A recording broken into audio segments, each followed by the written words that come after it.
আমরা যখন মঞ্চে উঠি আমাদের কোনো দল থাকে না। এখানে আওয়ামী লীগ, বিএনপি, জাতীয় পার্টি, জাসদ বাসদ যারাই আছি আমাদের প্রত্যেকেরই একটা দল, সেই দলের নাম হলো হিজবুল্লাহ। কথা কয় না? কি বুল্লাহ? হিজবুল্লাহ মানে কার দল? আল্লাহর দল। আল্লাহর দলের সদস্য হতে কারো কোনো অবজেকশন আছে? আল্লাহ রাব্বুল আলামিন বলেন, ওয়ামান ইয়াতাওয়াল্লাল্লাহা ওয়া রাসূলাহু ওয়াল্লাযীনা আমানু ফাইন্না হিজবাল্লাহি হুমুল গালিবুন। সূরাতুল মাইদার 56 নম্বর আয়াত আল্লাহ পাক বলেন, আমি আল্লাহর সাথে যারা বন্ধুত্ব করেছে, আমার রাসূলের সাথে যারা বন্ধুত্ব করেছে, ইমানদারদের সাথে যাদের বন্ধুত্ব কায়েম হয়ে গেছে, এরা এমন একটা দলের সদস্য যেই দল হলো হিজবুল্লাহ, আমি আল্লাহর দল। এই দলের যারা সদস্যশিপ, যারা মেম্বারশিপ গ্রহণ করেছে, এই ব্যক্তিদের কোনো পরাজয় নাই। এরা দুনিয়া আখিরাতের সব জায়গায় বিজয়ী। এমনকি যদি কারো ফাঁসি হয়ে থাকে সেও বিজয়ী হয়েছে। সুবহানাল্লাহ জোরে কোন। এমনকি যদি কারো জেল জুলুম জরিমানা হয়ে থাকে সেও বিজয়ী হয়েছে। কথা বলেন ঠিক না বেঠিক? এমনকি যদি এই রাস্তায় চলতে গিয়া কেউ হাত পা ভেঙে গেছে, বিকলাঙ্গ হয়ে গেছে, তারপরেও আপাত দৃষ্টিতে মানুষেরা মনে করবে লোকটার লস হলো, আমার আল্লাহ বলেন তাদের লস হয় নাই, এদের বিজয় হয়েছে দুনিয়া এবং আখিরাতে। একদিন বুঝতে পারবা। জোরে কোন কথা ঠিক কিনা? একটা উদাহরণ দিয়ে বুঝাবো। আপনারা কি মন খারাপ করতেছে? একটা লোক যাত্রা দেখতে যাচ্ছে। যেরকম কি যাত্রায় কি ওয়াজ হয় নাকি? জিকির আজকার, কোরআন তেলাওয়াত, এগুলো কিছু হয় না, শুধু উলুঙ্গ ড্যান্স হয়, ঠিক কিনা? আর এক লোক, সে পাশের মসজিদের ইমাম সাহেব, উনি যাচ্ছেন এশার নামাজ পড়ার জন্য। যে লোক যাত্রা দেখতে যাচ্ছে তাকে বলল, ভাই তুমি যাত্রা দেখতে যাবে না, ওখানে গেলে গুনার সাগরে হাবুডুবু খাবার, জাহান্নাম হতে পারে, চলো তোমাকে নিয়ে আমি মসজিদে এশার নামাজ পড়তে যাই। এই কথা বলাও সারাও বলল যে ওই নামাজের টাইম আমার কাছে নাই। তুই হুজুর তোর দৌড় মসজিদ তোলা, মোল্লার দৌড় মসজিদ তোলা, একটু নাউজুবিল্লাহ জোরে কর। আসলেই কি মোল্লার দৌড় মসজিদ তোলা? মোল্লার দৌড় গোটা বিশ্বব্যাপী, জোরে কর মারহাবা। ইভেন মোল্লার দৌড় সংসদ ভবন পর্যন্ত আছে, আলহামদুলিল্লাহ। তো যে লোকটা বলল যে আমি নামাজের টাইম নাই, তুমি যাও মসজিদ নিয়ে পড়ে থাকো, আমি যাত্রায় দেখতে যাব। যে লোক, ইমাম সাহেব নামাজ পড়তে গেছেন, আষাঢ় মাসের রাত ছিল, যখন এশার নামাজ হয় তখন বৃষ্টি হয়ে রাস্তাটা পিচ্ছিল হয়ে গেছে। এখন এই লোকটা নামাজ পড়ে যেই না বের হয়েছে, বুঝছেন, পাটা খালি শরৎ বোঝেন নাই, পিছলে পড়ে পাকা ড্রেন ছিল, ওর ভিতরে ঢুকে পাও ভেঙে গুঁড়ো মুড়া। এখন দুইজন মুসল্লির কান্দে ভর করে বাড়িতে গিয়া গভীর রাত পর্যন্ত শুধু লালাইতেছে, এরকম করতেছে। আর ওই বৌসল তারা পায়ে বিভিন্ন মালিশ করে দিচ্ছে। ইতিমধ্যে যাত্রা দেখনেওয়ালা রাত 2টার সময় ওখান থেকে এসে আর বউ বলতেছে, কে রে সকিনা, ওটি লালাই কে রে? কথা বুঝতেছেন না? ওটি লালাই কে? কয় যে ইমাম সাহেব মসজিদে নামাজ পড়তে গেছিল, তো ওখানে নামাজ পড়তে যায় মসজিদ থেকে বের হওয়ার সময় পাও পিছলা ড্রেনের ভেতরে যায় পাওটা ভাঙে গেছে।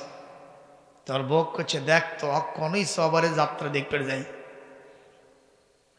কথাটা বোঝেন নাই? বুঝছেন? মানে ওর চিন্তা ভাবনা অনুযায়ী হক রাস্তায় আসে, কথা কয় না কেন? এখন ওর বউ বলতেছে, খবরদার নাউজুবিল্লাহ কও, এ কথা যেন জীবনে মুখ উচ্চারণ করবে না। একটা ভালো কাজে যে পড়ছে, আল্লাহ বিপদ দিছে, তাতে তুমি এ কথা কেন কও? তুমি তো খারাপ জায়গা থেকে আসলে। এই জীবনে কোনোদিন কবু না আমি খারাপ জায়গায় গেছি। যদি আমি খারাপ জায়গায় যেতাম তাহলে আমার পাও শক্ত হলো, ওই হুজুরের পা ভাঙলো কেড়ে। ওর বউকে জাত মতো ধরছে। ওর বউ বলতেছে, না আমার মতে হুজুরি হক পথে আছে, তুমি না হক পথে আসো, বাতিল পথে আসো, হতে পারে না। যদি আমি না হক পথে থাকতাম আমার পাও ভেঙে গুঁড়ো গুঁড়ো হয়ে যাবে, কিন্তু তা হলো না। ওই হুজুরের পাও ভাঙলোকে তুই জবাব দে। আপনাদের মতে জবাব দেন, এই যাত্রা দেখনেওয়ালা আর মসজিদওয়ালা এই দুইটার ভিতরে কে হক পথে আছে? একটা লোক চুপ থাকলে কিন্তু একের খবর হয়ে যাবে। জোরে বলেন, হক পথে আছে কে? যে যাত্রা দেখলো সেই, নাকি যে মসজিদে গেল সেই? এই লোক কি পথে আছে? হক পথে আছে। পাও যে ভাঙলো ভাই, তার কারণটা কি? এর জবাব আছে আপনাদের? আছে। সেই জবাবটা নবীজি বলেছেন, হুফাতিল জান্নাতু বিল মাকারিহ, জান্নাতের রাস্তা কুসুমাস্তীর্ণ নয়, রেড কার্পেট রিসেপশন, লাল গালিচা পূর্ণ সংবর্ধনা নয়, জান্নাতের রাস্তায় কাঁটা বিছানো আছে বলেছেন বিশ্বনবী হযরত মুহাম্মদুর রাসূলুল্লাহ, রাওয়াহুল বুখারী। জোরে কোন আল্লাহু আকবার। তাহলে জান্নাতের রাস্তায় যদি কোনো ব্যক্তি চলতে চায়, নিঃসন্দেহে জেল জুলুম, জরিমানা, দাঙ্গা হাঙ্গামা, ওই মামলা হামলা, ফাঁসির কাষ্ট, এমনকি তার পা ভাঙতে ভাঙতে হাতও ভেঙে যাবে, জীবনটাও চলে যাবে। তারপর হাজারবার বলবো, মসজিদে যে হুজুর নামাজ পড়তে গেছে উনি হক পথে আছে, তুই ওখানে যাত্রা দেখতে গিয়েছিস, তুই বাতিলের বাচ্চা বাতিল। জোরে কোন কথা ঠিক কিনা? এখান থেকে কি বুঝাইলাম? এই সমাজের ভিতরে কিছু কিছু মানুষ কলার নাড়ি আর কয়, হুজুর যদি সৎ পথে থাকবে তাহলে হুজুর জেলখানায় কে? কথা কয় না। আমাদের বড় হুজুর, আমাদের আল্লামা, কোরআনের পাখি, 13টা বছর পর্যন্ত তিনি সেখানে দুগে দুগে প্রাণ দিলেন। ঠিক না বে ঠিক কোন? তাই বলে যদি কেউ বলে উনি এই কাজটা করেছেন, তাছাড়া কেন তাকে এতদিন ওখানে পচে মরতে হলো? বাংলাদেশের কিছু কিছু পীর নামের ক্ষীর, তারা আবার সে কথাই বলতেছে। আমার মুসলমান ভাইরা, আমার মরহুম আল্লামা কোরআনের পাখি শেষ দিনে যে হাসিটা মেরেছেন, যে সুন্দর হাসিটা দিয়েছেন, উনি প্রমাণ করে গেছেন উনি কখনো নাহক পথে ছিলেন না, উনি হক পথে ছিলেন এবং উনি শতবার সফল হয়েছে। কথা কোন ঠিক না বেঠে? কিন্তু যারা তাকে জুলুমের শিকার করে রাখলো, আজ হোক কাল হোক, এর চরম মূল্য দুনিয়া আখিরাতে দিতেই হবে, দিতেই হবে, দিতেই হবে, কোনো সার হবে না, হবে না, হবে না। মন খারাপ করতেছেন? মন খারাপ করতেছেন? 12,500 ভোল্টের তার যদি থাকে আর ওখানে যদি কেউ বিসমিল্লাহ কয়েও হাত দেয়, আর খবর আছে। ঠিক না বেঠি? আলেমদের সাথে কিছু নাই, কিন্তু কোরআন আছে। আর কোরআনের লিঙ্ক আছে কার সাথে? আল্লাহর সাথে। এই কোরআনওয়ালাদের গায়ে যেই হাত দিবে শর্ট খেতেই হবে, এটা শতবার প্রমাণিত হয়েছে। কথা বলেন ঠিক কিনা? কেউ মন খারাপ করবেন না ভাইরা আমার। কি বলতেছিলাম? জুবাইদা স্ত্রীকে নিয়ে তিনি একটু ঘুরতেছেন, পায়চারি করতেছেন।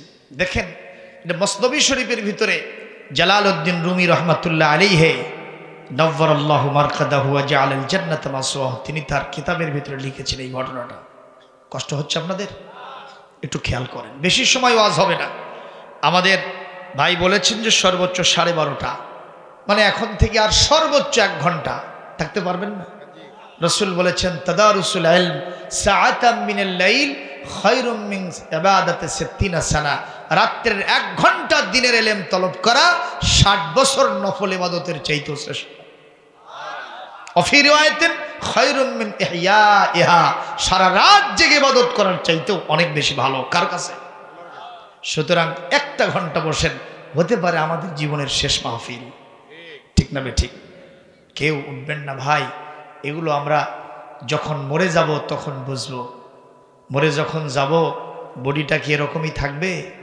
কবরে যাওয়ার সাথে সাথে কি হবে? একজন কবি তার কবিতার ভিতরে সুন্দর করে চিত্রটা তুলে ধরেছেন, বলবো?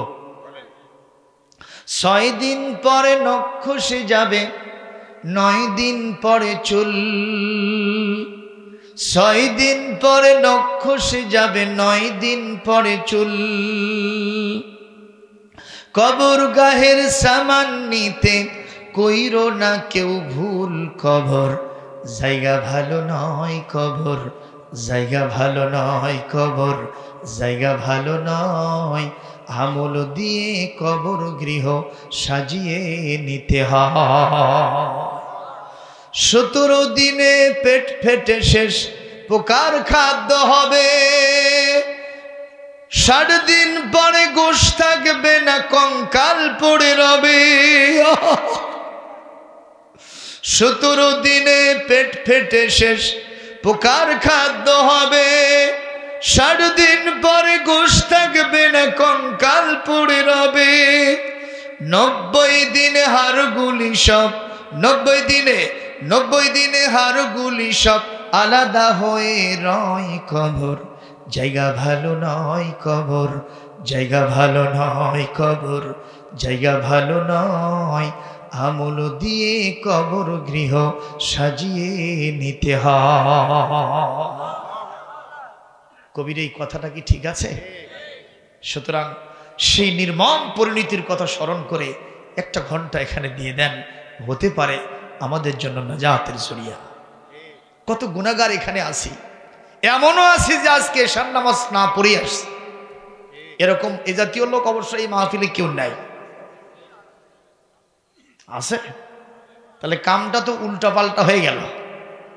ওই যে কারবার বলে পরনের লুঙ্গি নাই, লুঙ্গি খুলে মাথায় একেবারে পাগড়ি হিসেবে বেঁধে ফেলছে। তো একজন জিজ্ঞাসা করছে, খবর কি রে? কয় যে হুজুর ওয়াজ করছে পাগড়ি বান্দা খুবই বড় সুন্নত। কথা কয় না, অথচ ফরজের কোনো খবর নাই। তা আমাদের দেশের অবস্থা হয়েছে তাই, আমরা এশার নামাজ পড়ি না, নামাজ বাদ দিয়া আমরা এসে মাহফিল শুনি। তবে আমি আপনাদেরকে ছেড়ে দেবো, যখন বাড়িতে গিয়ে নামাজটা পড়ে নেবেন তখন ইনশাআল্লাহ আল্লাহ পাক আপনাকে কবুল করে নেবেন। জোরে বলি আল্লাহুম্মা আমিন। আমার ভাইরা, আজকে আপনাদের সামনে কোরআনে কারীম থেকে যে তেলাওয়াতটা দিয়েছি, কোরআনে কারীমের 29 পারার 1 নম্বর সূরা সূরাতুল মুলকের 2টা আয়াত পড়েছি। আল্লাহ রাব্বুল আলামিন বলেন, তাবারাকাল্লাযী বিয়াদিহিল মুলকু ওয়া হুয়া আলা কুল্লি শাইইন কাদির।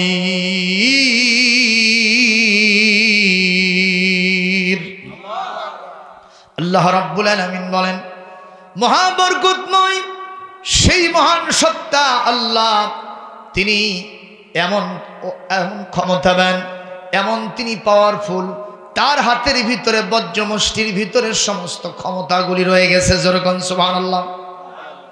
আমেরিকার মূল ক্ষমতা কার হাতে? একটু জোরে বলবেন। এরপরে আমাদের ব্রিটেনের মূল ক্ষমতা কার হাতে? ব্রিটেনের মূল ক্ষমতা আল্লাহর হাতে, আমেরিকার মূল ক্ষমতা আবার আল্লাহর হাতে। গোটা পৃথিবীর সব দেশের ক্ষমতা, আসমান জমিনের ক্ষমতা কার হাতে? এই দেশের ক্ষমতা খালি আল্লাহর হাতে নাই। এই দেশটা নিয়ে আল্লাহ একটু চিন্তায় আছে নাকি? এটারও ক্ষমতাবান কে? একটু জোরে বলতে হবে। আল্লাহ রাব্বুল আলামিন বলেন, ওয়া হুয়া আলা কুল্লি শাইইন কাদির। তিনি সব বিষয়ের উপরে ক্ষমতাবান, তার ক্ষমতার বাইরে কেউ নাই। আল্লাহ পাক বলেন, দেখো আমার ক্ষমতাটা কেমন। আল্লাযী খালাকাল মাউতা ওয়াল হায়াতা লিয়াবলুয়াকুম আইয়ুকুম আহসানু আমালা। আমার ক্ষমতার বহিঃপ্রকাশ কোন জায়গায় একটু চিন্তা করে দেখো। আমি আল্লাহ পাক মউতকে সৃষ্টি করেছি, আমি আল্লাহ পাক হায়াতকে সৃষ্টি করেছি। মউত এবং হায়াতের যিনি স্রষ্টা, যিনি মালিক, আওয়াজ দিয়ে বলেন তিনি কে? আমাকে যিনি বেঁচে রেখেছেন তিনি কে? আমাকে যিনি মৃত্যু দিবেন তিনি কে? এই বিশ্বাস যাদের ভিতরে একটা বার আছে, এই মানুষ ফাঁসির দড়িও গলায় নেবে, কিন্তু কোনোদিন কোন রাষ্ট্রপতির কাছে ক্ষমা ভিক্ষা করবে না। কারণ হলো সে জানে আমি যার কাছে জীবন ভিক্ষা চাইব, তার জীবনটাও তো তার হাতে নাই। কার হাতে আছে? এ জোরে কোন কার হাতে আছে? এই বাংলাদেশের 3 জন প্রেসিডেন্ট, তারা ক্ষমতায় থাকাকালীন সময়ে জমিন থেকে বিদায় হয়ে গেছে। আল্লাহু আকবার। কয়জন? 3 জন প্রেসিডেন্ট তাদের কাছে ক্ষমা চাওয়ার জন্য বলা হয়, অথচ ক্ষমতায় থাকতেই মহান আল্লাহ তাদেরকে বিদায় করে নিয়ে গেছে। এতে প্রমাণিত হয় মানুষ কখনো মানুষের কাছে জীবন ভিক্ষা চাইতে পারে না। জীবন ভিক্ষা একমাত্র যার কাছে চাওয়া লাগবে, আওয়াজ দিয়ে বলেন তিনি কে? কোনো সন্দেহ রাখা যাবে না। খেয়াল করেন আমার আল্লাহ পাক কি সুন্দর করে এখানে মৌতের কথাটা আগে উল্লেখ করেছেন, তারপরে হায়াতের কথা উল্লেখ করেছেন। এর ভিতরে একটা সিগনিফিকেন্স আছে, একটা ব্যাখ্যা আছে। ব্যাখ্যাটা কি? কোরবানির ঈদে আপনি গরু জবাই দিয়েছেন, আপনার মেয়েকে বিয়ে দিয়েছেন।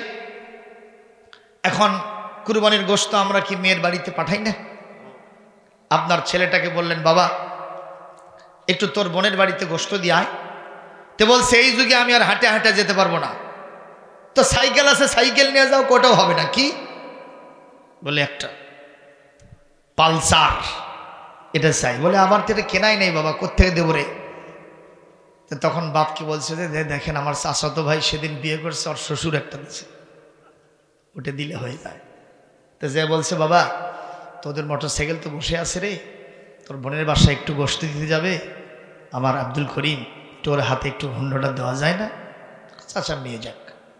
তো এই ছেলেটা যখন হুন্ডা নিয়ে যাচ্ছে, তখন ওর সিনা আগে ছিল 18 ইঞ্চি, এখন হয়েছে 28 ইঞ্চি। কথা কয় না? কারণ হুন্ডা চালাতে পারে, কিন্তু হুন্ডা ছিল না। আজকে যখন পাইছে, বোনের বাড়িতে যখন যাচ্ছে, 18 ইঞ্চি সিনা 10 ইঞ্চি বাড়ায় 28 ইঞ্চি হয়েছে। বাস হিরো মার্কা ছেলেটা খাওয়া দাওয়া শেষ করে বোনের বাড়ি গোশত দিয়া যখন বাড়ির দিকে ফিরে আসতেছে, আপনারা আমাকে জবাব দেন, ওর সিনা কি এখন 28 ইঞ্চিতেই আছে? বাড়ছে? হুজুর বলে বোঝেনি, হুজুর বোঝে নাই। সিনাটা কি এখনো 28 ইঞ্চিতে আছে? আব্দুল মিন ভাই আছে? নাই। কারণ এর সিনা এখন 14 ইঞ্চিতে আসছে, 18তেও নাই। What is the cause? কি কারণ? কারণ একটাই, এই হুন্ডটা নিয়ে গিয়ে আবার ফিরিয়ে দিতে হবে। কথা কয় না? আরো জোরে বলুন, ঠিক না ঠিক? কি বুঝাইতে চাইলাম আপনাকে? এই পৃথিবীতে একটা মানুষ যদি মনে করে আমি লাগামহীন না, আজ হোক কাল হোক আমাকে দুনিয়া থেকে বিদায় হতে হবে, তার মানে মৌতের কথাটা যদি সবসময় তার ভিতরে জপতে থাকে, স্মরণে নিয়ে আসতে থাকে, এই মানুষের দ্বারা 2 নম্বরই 4 নম্বরই 22 নম্বরই সুদ ঘুষ খাওয়া, জিনা ব্যভিচার করা, হত্যা সন্ত্রাস করা, চুরি ডাকাতি করা, ওই মদ জুয়া গাঁজা ফ্যান্সি ডিলের সাথে সম্পর্ক রাখা তার জন্য সম্ভব হবে না। জোরে কোন কথা ঠিক কিনা? এই জন্য আল্লাহ রাব্বুল আলামিন বলেন, আগে তুমি মৌতের কথা স্মরণ করো, তাহলে তোমার জীবনটা তোমার জন্য অনেকটা জবাবদিহিমূলক হবে। তোমার জীবন তোমাকে জান্নাতে যাওয়ার জন্য সহযোগিতা করবে। জোরে বলেন আল্লাহুম্মা আমিন। মুসলমান একটু খেয়াল করেন, আমার আল্লাহ পাক, আমার মহান কুদরতওয়ালা আল্লাহ, তার হাতে কত বড় ক্ষমতা রেখে দিয়েছেন। একটু খেয়াল করবেন, আল্লাহর নবী 6ষ্ঠ হিজরিতে হুদায়বিয়ার সন্ধি করার পরে যখন তিনি লক্ষ্য করলেন ওদিক থেকে সম্মিলিত বাহিনী মক্কা থেকে মদিনা অ্যাটাক করার জন্য এসেছে, যুক্ত ফ্রন্ট গঠন করেছে, মহাজোট গঠন করেছে, এই মুহূর্তে আল্লাহর নবীর সিদ্ধান্ত হলো, আমি আমার মদিনাকে প্রোটেকশন দেওয়ার জন্য মদিনার পাশে আমি বিরাট একটা গর্ত খনন করব। এটাকে খন্দকের গর্ত বলা হয়। জোরে কোন সুবহানাল্লাহ। বিশাল গর্ত হয়ে গেল। আমার নবীজি সাল্লাল্লাহু আলাইহি ওয়াসাল্লাম তিনি এমন নেতা ছিলেন, কর্মীদেরকে লাগায় দিয়া উনি নাক ডেকে ঘুম পারবেন এমন নেতা তিনি ছিলেন না, বরং আমার নবীজি কাঁধে কাঁধ মিলিয়ে খন্দক কেটেছেন এবং খন্দকের মাটি বহন করেছে। এরকম লিডার এখন খুব কম। কথা বলে ঠিক না বেঠিক? আম্মা জানা আয়েশা একদিন আমার নবীকে বললেন, ইয়া রাসূলুল্লাহ, ইয়া হাবিবাল্লাহ সাল্লাল্লাহু আলাইহি ওয়াসাল্লাম, আপনার পিঠটা কেন একটু কুঁজা হয়ে গেছে, এটা কি বয়সের কারণে হলো? আমার নবীজি 2 চোখের পানি ছেড়ে দিয়ে কান্দেন আর বলেন, আয়েশা, বয়সের কারণে পিঠটা কুঁজো হয় নাই, কি জন্য হলো? বলে মদিনাকে প্রোটেকশন দেওয়ার জন্য খন্দক কেটেছিলাম, ওই খন্দকের মাটিগুলো বহন করতে করতে আমার পিঠটা পর্যন্ত কুঁজো হয়ে গেছে। একটু জোরে করেন আল্লাহু আকবার, আরো জোরে বলেন না আল্লাহু আকবার।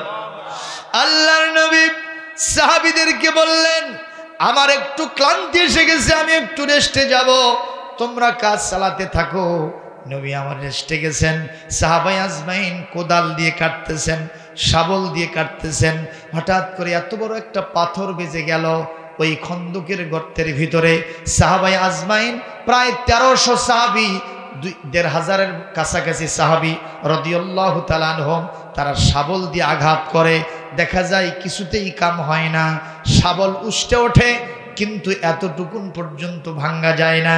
আমার নবীজির কাছে গিয়ে সাহাবায়ে আজমাইন রিপোর্ট করলেন, ইয়া রাসূলুল্লাহ, ইয়া হাবিবাল্লাহ সাল্লাল্লাহু আলাইহি ওয়াসাল্লাম, এত বড় একটা পাথর ভেজে গেছে, আমরা 1000 বার চেষ্টা করেছি, আমাদের শাবল, আমাদের কোদাল মারাও সারা, উষ্টে ওঠাও সারা, এটা এতটুকুন ভাঙা যায় না, আপনি সারা বোধহয় এটা হবে না। আমার নবীজি সাল্লাল্লাহু আলাইহি ওয়াসাল্লাম সাহাবীদের সাথে ওখানে চলে গেলেন। যাওয়ার পর সাহাবীদেরকে বললেন, খবরদার খবরদার, তোমরা ওখানে থাকবে না, ওখান থেকে সরে যাও। আল্লাহর নবী খন্দকের পার থেকে একটু নিচের দিকে পাথরের উপরে জোরে একটা জাম করলেন, একটা লাফ মারলেন। লাফ মারাও সারা আল্লাহর নবীজি বতন মোবারক, পেট মোবারক থেকে একটা যে কাপড়টা ছিল তার পেটের উপরে, এটা সঙ্গে সঙ্গে উন্মুক্ত হয়ে গেছে, কাশফ হয়ে গেছে। উপস্থিত 1500-এর মতো সাহাবী তাকায় দেখলেন ওই কাফের বেদিনরা যারা এসে ওখানে আটকা পড়েছিল তারাও তাকায় দেখলো আমার দিনের নবী, দিন দুনিয়ার বাদশাহ, যিনি হা বললে হালাল হয়, না বললে হারাম, হারাম না বললে হারাম হয়ে যায়, যিনি আঙ্গুল উঁচু করলে ওই আকাশের চাঁদটা দ্বিখণ্ডিত হয়ে যায়, পা বাড়ালে আরশে আজিমে চলে যায়, যিনি মাথা উঁচু করলে কিবলা পরিবর্তনের আয়াত নাজিল হয়ে যায়, যিনি মোনাজাত করার জন্য হাত উঁচু করতে দেরি হয়, মোনাজাত কবুল হতে এতটুকুন দেরি হয় না, যার দোয়ার কারণে উহুদ পাহাড়টা পর্যন্ত সোনার পাহাড় হয়ে যায়। সাহাবায়ে আজমাইন তাকায় দেখলো, শত্রু সৈন্যরা তাকায় দেখলো আমার নবীর পেটের উপর থেকে এই কাপড়টা যখন সরাই গেছে, আমার নবীর পেটের ভিতরে এত বড় একটা পাথর বাঁধা। সাহাবায়ে আজমাইন এই দৃশ্য দেখে দু চোখের পানি ছেড়ে দিয়ে কেউ কেউ কান্দে আর আফসোস করে, আমরা খেয়ে দিয়ে এসেছি রে, আমাদের পেট পুরে খাবার আছে, আর আমাদের যিনি নেতা আজকে তার পেটে খাবার নাই, পেটটাকে সমান সমান রাখার জন্য তিনি যে ক্ষুধার্ত কাউকে জানাবেন না, এটাকে গোপন করার জন্য একটা পাথর কত সুন্দর করে বেঁধে রেখেছেন। এ আমাদের দিনের নবীকে দাওয়াত দেওয়া দরকার। কে দাওয়াত দেবা, কে দাওয়াত দেবা? সবার আগে হযরতে জাবের রাদিয়াল্লাহু তাআলা আনহু তিনি সিদ্ধান্ত নিলেন, আমার নবীকে আমি আমার বাড়িতে দাওয়াত দিব। একটু জোরে করে আল্লাহু আকবার, আরো জোরে বলেন না। হযরতে জাবের এক দৌড়ে বাড়িতে গেছেন, কষ্ট হচ্ছে, এক দৌড়ে বাড়িতে গিয়ে তার বিবিকে বলতেছেন, বিবি রে, যে দৃশ্য দেখে এসেছি, আমরা যদি না খেয়ে মারাও যাই কোনো আসে যায় না, আমাদের বিশ্ব নবীকে কতদিন যে তিনি খান না, তার পেটের ভিতরে এত বড় একটা পাথর বাঁধা দেখেছি, বিবি রে কি খাবার আছে তাড়াতাড়ি বলো, বিশ্ব নবীকে দাওয়াত দিব এবং আমাদের বাড়িতে তাকে নিয়ে এসে মেহমান করে বসাবো। বিবি জবাব দিলেন, প্রাণের স্বামী, বিশ্ব নবীর মতো একটা বড় মেহমান, মুআজ্জাজ মুকাররম মুহতারাম অনারেবল গেস্ট, রয়্যাল গেস্ট আমাদের বাড়িতে আসবে, আমাদের এই জিরো মার্কা বাড়িটা তো হিরো হয়ে যাবে। কি বিবি পাইছেন দেখেন। আর আমরা যদি বাড়িতে গিয়ে কোনো মেহমানের কথা বলি, বিবির তখন বড় বড় চোখ দেখা লাগে। অবশ্য সিংড়া আর নলডাঙ্গা, মদন ডাঙ্গায় এই কাম নাই। এখানকার মহিলারা খুব ভালো, এখানকার মহিলারা তাদের স্বামীকে খুব আদর যত্ন করে, স্বামীর ব্যাপারে তাদের কোনো অবজেকশন নাই।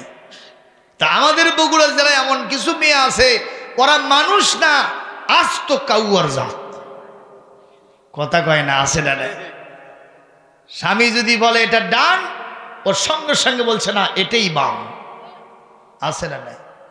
ওই যে এক স্বামী বিচার করতেছিল মাতব্বর, তো একজন বলতেছে, মাতব্বর সাহেব বিচারটা একটু সংক্ষেপ করেন। কেন?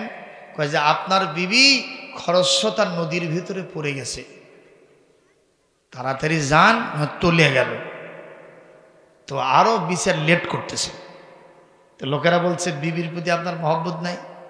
এগুলো তোমরা বুঝবে না, আমার বিবির প্রতি 16 আনা মহব্বত আছে।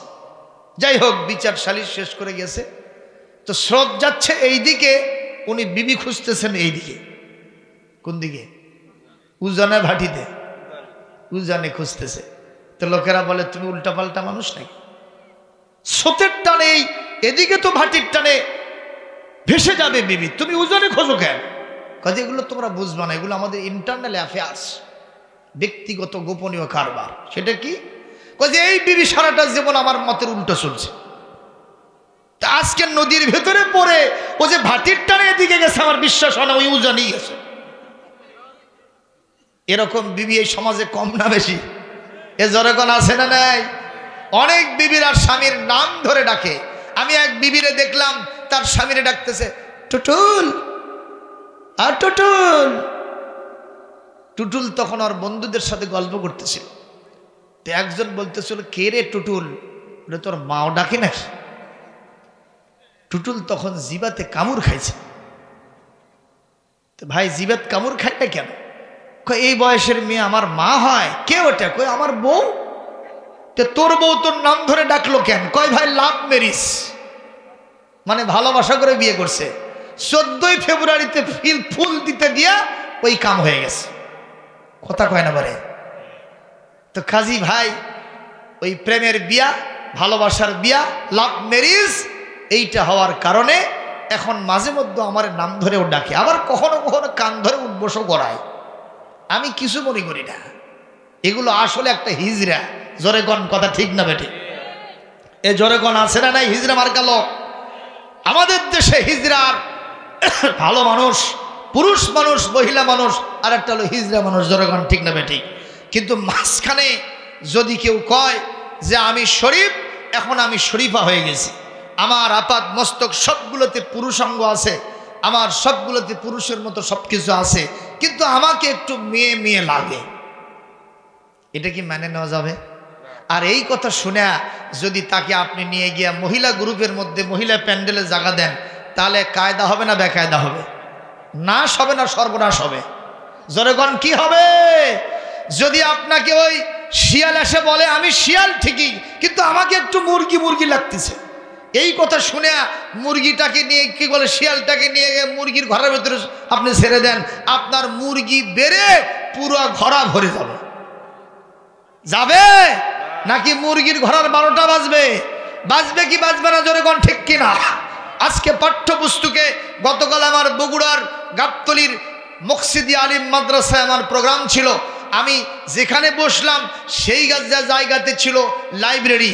আমি আমার এই ছাত্রকে বললাম, দেখি দাও তো 7-এর বইটা, ইতিহাস ও সামাজিক বিজ্ঞান বই। সময় পাইলাম, ওই বইটা আদ্যপান্ত পড়ে দেখলাম শরীফ থেকে শরীফা। আজকে আমরা তাকে স্থান দিয়ে দিচ্ছি। একটা পুরুষ মানুষ, সে যদি একটা ছেলে মানুষ, তাকে যদি মহিলা মহিলা মনে হয়, সে মহিলাদের ভেতরে ওঠা বসা করবে, তার কোনো সমস্যা নাই। একটু চিৎকার দিয়ে জোরে নাউজুবিল্লাহ বলতে হবে, আরো জোরে বলতে হবে নাউজুবিল্লাহ। বাংলার জমিনে, যেই জমিনে মসজিদের আজানে, ফজরের আজানে আমাদের ঘুম ভাঙে, ঈশান নামাজ পড়ে ঘুমিয়ে যায়, লক্ষাধিক 3 লক্ষ 3.5 লক্ষ মসজিদ, হাজার হাজার মাদ্রাসা, খানকা, মক্তব, মারকাজ দিয়ে ভরা, এবং বিশ্ব ইজতেমা 2 দফায় লক্ষ লক্ষ জনতা উপস্থিত হয়, সেই দেশে শরীফ থেকে শরীফার এই গল্পের মেয়েটা বাংলাদেশের মাদ্রাসায় চলতে পারে না, পারে না, পারে না। জোরে বলতে হবে, কথা ঠিক না বে ঠিক? আমরা এই দাবি সব মাহফিলে জানাই আসছি। আজকে আপনাদের মাধ্যমে জানাইলাম।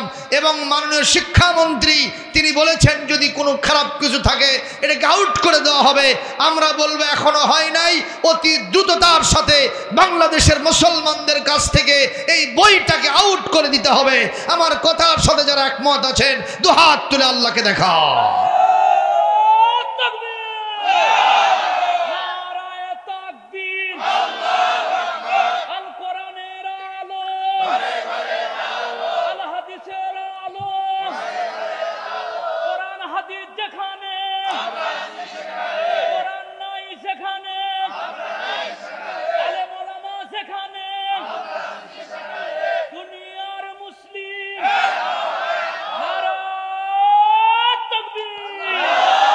আলহামদুলিল্লাহ। প্রিয় উপস্থিতি, কষ্ট পাইলেন? আসলে এমন কিছু মানুষ আছে, সরকারের দোষ নাই, ওই মন্ত্রী বাহাদুরেরও দোষ নাই, এমন কিছু লোককে ওখানে নিয়োগ দিয়েছে। এদের একটু মাঝে মধ্যে, এরা যেহেতু রাম আর বামপন্থী, এরা হলো ওই যে মুরগি কবির মার্কা লোক, কথা কয় না কেন, এদের মাঝে মাঝে একটু চুলকনি ওঠে। তো ওই চুলকনি যখন ওঠে আর এই সব কাজ একটু করে ফেলে, সঙ্গে সঙ্গে আলেম ওলামা বাংলাদেশে যে ধারারই হোক, কোনো ইসলামের বিরুদ্ধে কাজ হলে কাউকে ছাড় দেওয়া হয় না, জোরে কোন ঠিক কিনা? তখন ওদের ওই চুলকানিটা মরে যায়। কথা বলতে হবে, ঠিক না বেঠিক? শাহরিয়ার কবির সহ যে সমস্ত এই মুরগি কবিরেরা, যে সমস্ত রাম এবং বামপন্থী এবং নাস্তিকতাবাদীরা এই কাজে হাত দিয়েছ, তোমাদেরকে সাবধান হতে হবে। এই হাত জাহান্নামে ঢুকে যাবে, জোরে বলুন ঠিক কিনা? ধ্বংস হতে বাধ্য হবে, কোনো সন্দেহ নাই। বাংলার জমিনে নাস্তিকতাবাদী চিন্তা কখনো অতীতেও চলে নাই, এখনো চলবে না, ভবিষ্যতেও থাকতে পারে না। মন খারাপ করেছেন? এগুলো আমাদের বলতে হবে, কারণ সাপ কামড়াবে না ঠিক, কিন্তু একটু ফোঁসফাঁস না করলে বাবা আটি বান্দা সারা। কৃষক দড়ি নিয়ে যাবে না, আপনি পড়ে আসেন, ফোঁসফাঁসও করতেছেন না, আপনাকে দিয়ে ধানের আটি বাঁধবে, কথা কয় না। আর যদি ফোঁস করা হয় ওর 14 গোষ্ঠী পালায় কুল পাবে না। এই জন্য আলেমদেরকে একটু হুঙ্কার মারতেই হবে।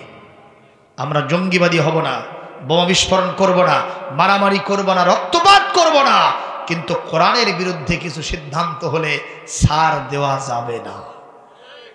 ইনশাআল্লাহ কোন, ইনশাআল্লাহ কোন।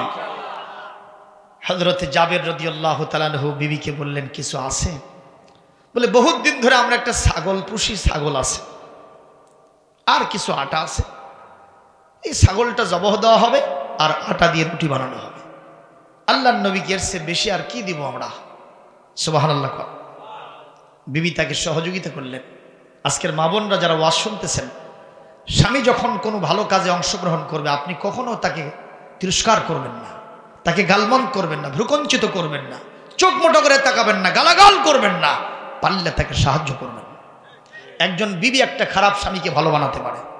গভীর রাত্রিতে স্বামী আসছে, বিবি এতক্ষণ খানা গ্রহণ করে নাই, স্বামী জীবনেও নামাজ পড়ে না। বিবি যদি বলে, দেখো গভীর রাত্রে, শীতের রাত্রে আসছো, আমি কিন্তু তোমার জন্য খাবারটা গ্রহণ করি নাই, তোমার জন্য রেখে দিয়েছি, আমিও খাই নাই, তবে একটা কথা বলি। কি বলে? এই যে দেখো যায় নামাজটা আমি বিছিয়ে দিয়েই রাখছি, এই শীতের রাত্রে পানিটা গরম করে রাখছি, একটু পানি দিয়ে উজু করে যায় নামাজে দাঁড়ায় 4 রাকাত নামাজ পড়ে নাও। বলেন তো, কোনো স্বামী যদি জালেমও হয়, আমার মনে হয় এই মুহূর্তে তার অন্তরের মধ্যে একটা সফট কর্নার জেগে যাবে। কথা বলেন না কেন? এই স্বামীটা ভালো হয়ে যাবে। আবার আরেকটা স্ত্রী তার স্বামীকে সরকারি অফিসার হওয়া সত্ত্বেও ঘুষ থেকে বিরত রাখতে পারে। সরকারি অফিসার পদস্থ কর্মকর্তা স্বাক্ষর দেওয়ার সাথে সাথে অন্তত 1 লক্ষ টাকা ঘুষ খাইতে পারে। কিন্তু দেখা যায় যে মাটির বাড়িতে থাকে সেইটাই আছে, যতটুকুন বেতন পায় তা দিয়ে সংসার চলে। আর বিবি যদি বাড়িতে আসলে বলে, তোমার একই সাথে পাশে বসে তোমার কলিগ চাকরি করে, তার বাড়ি মাল্টিস্টেট বিল্ডিং হয়েছে, ডিসি আছে, এসি আছে, কালার টেলিভিশন, ডিপ ফ্রিজ সব আছে, মডার্ন ইকুইপমেন্টস দিয়ে তার বাড়িটা ভরা, তোমার বাড়ি আজ পর্যন্ত এইরকম ভাবে দিনহীন জীর্ণ শীর্ণ দশায় আছে, কারণটা কি? তুমি যদি আগামীকাল থেকে আমার বাড়িতে ওই রকম নতুন ব্যবস্থাপনা করতে না পারো, ওই ধরনের আধুনিকতার ছোঁয়া না নিয়ে আসতে পারো, আমি তোমার বাড়িতে থাকবো না, আমি আমার বাপের বাড়িতে চলে যাব। যেই স্বামীটা এতদিন ঘুষ খায় নাই, এই বিবির প্ররোচনায় পড়ে এই স্বামীটা আজ থেকে ঘুষ খাওয়া শুরু করবে।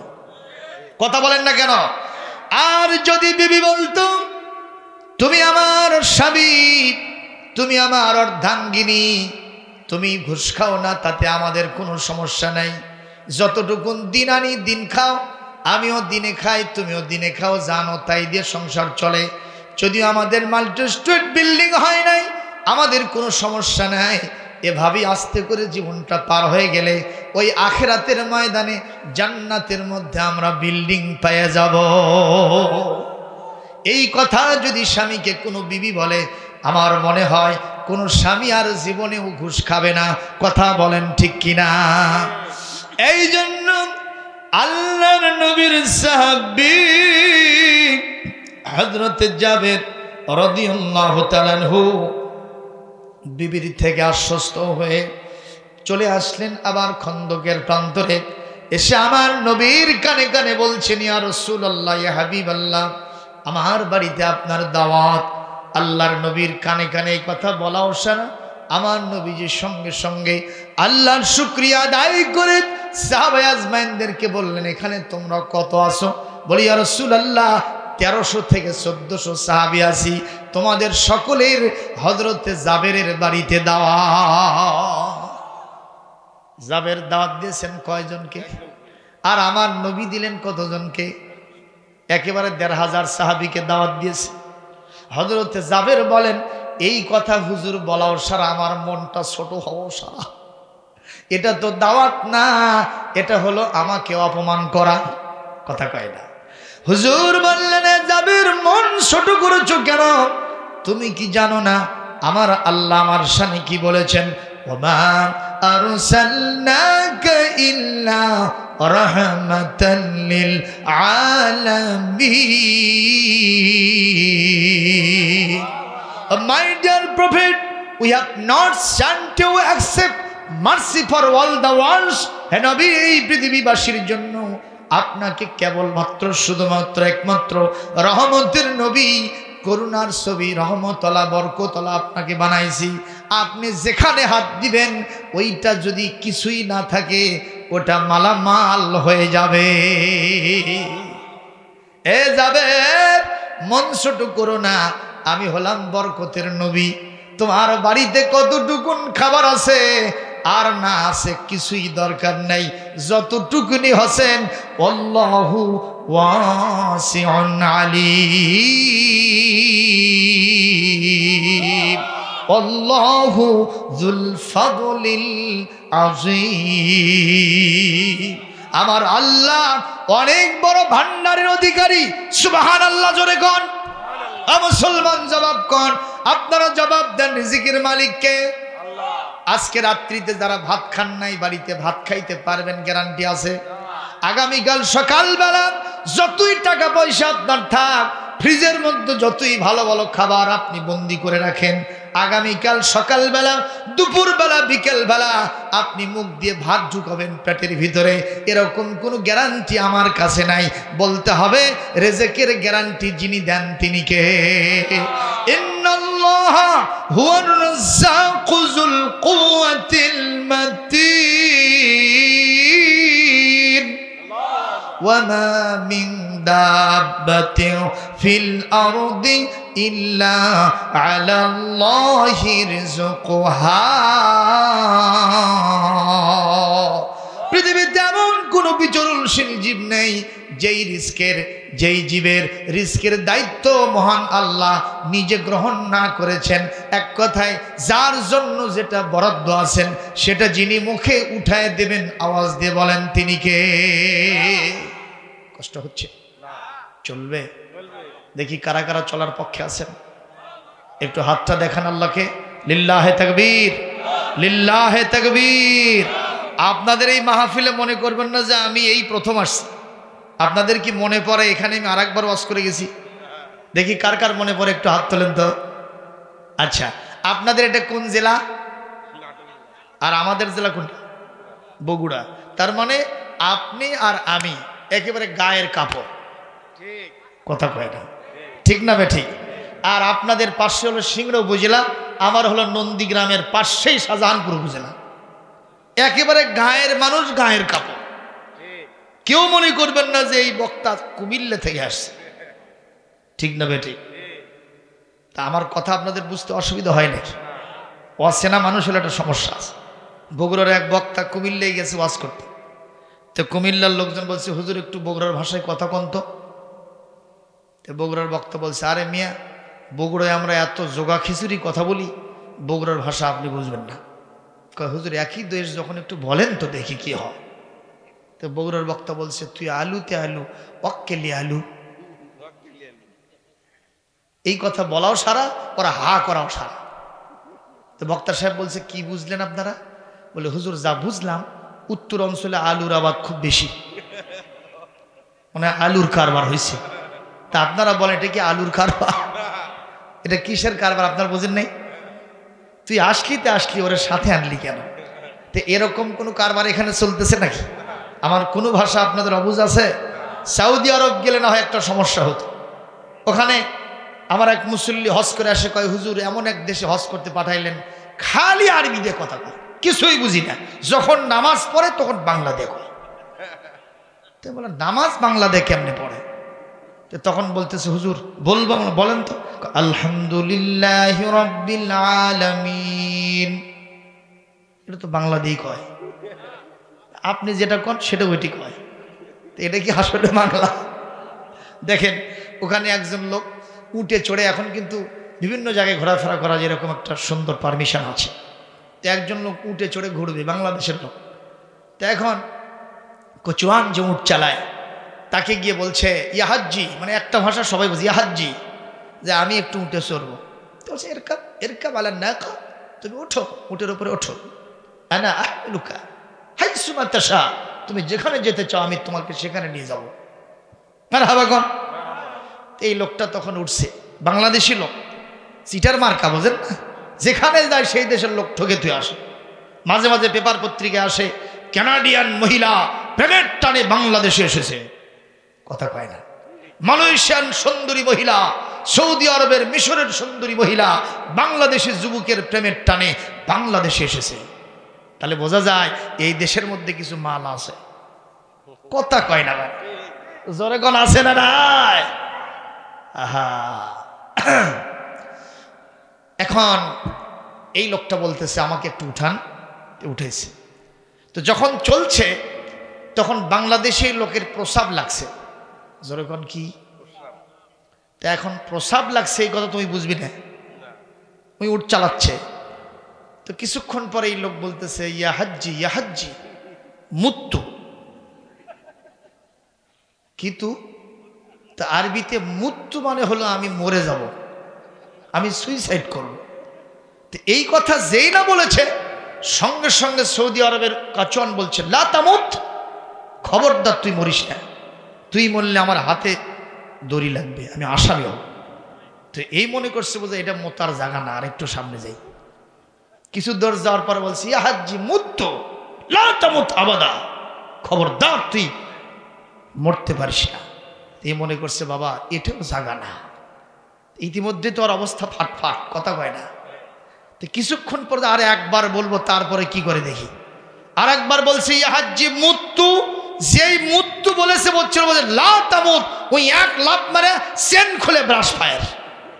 তো সৌদি আরবের লোক বুঝছে বাংলাদেশে মুত্তু মানে মরা লয়, বাংলাদেশে মুত্তু মানে মোতা।